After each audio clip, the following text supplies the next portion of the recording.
The American people want to be defended. They want an American president who will stand up for American interests, and I think they will understand that's not Barack Obama.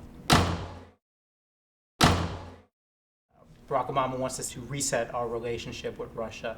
Is he naive in thinking that Russia wants to have any positive relationship with the United States, keeping in mind that we just broke up a spy ring?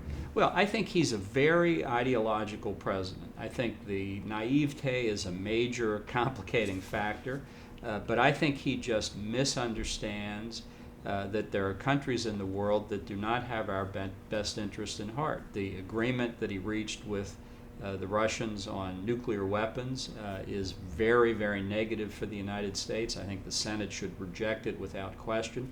I don't think the President has any faith in our national missile defense program.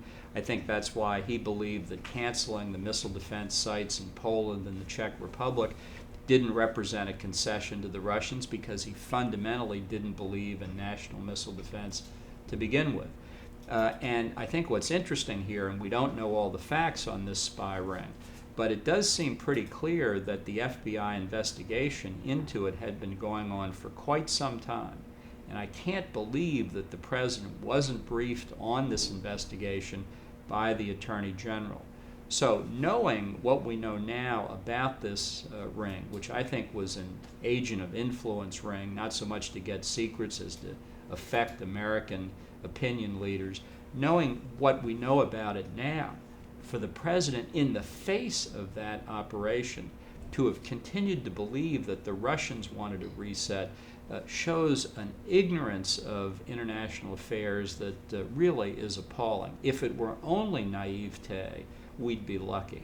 But I think it reflects a much more profoundly ideological view, a badly misconceived notion of the threats that America faces in the world, and a near hopeless inability to understand that if America doesn't defend itself, others aren't going to do it for us. To that point, most Americans would say, why wouldn't we have a vibrant and robust missile defense system?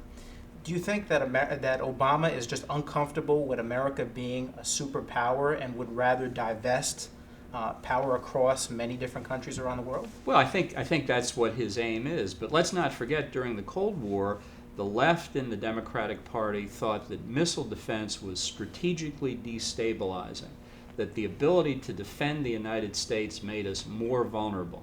Now, if you think that's backwards, you're exactly right. And I think most Americans understand it's backwards. That's why I'd love to have a debate in the 2010 elections and in the 2012 presidential election about why America should defend itself. Let the president make his case. I think the American people would reject it. I'd love to have more of a debate with the president on national security. And that's why I think Republican candidates who only want to talk about health care, the domestic economy, are missing a huge opportunity. The American people want to be defended. They want an American president who will stand up for American interests, and I think they will understand that's not Barack Obama.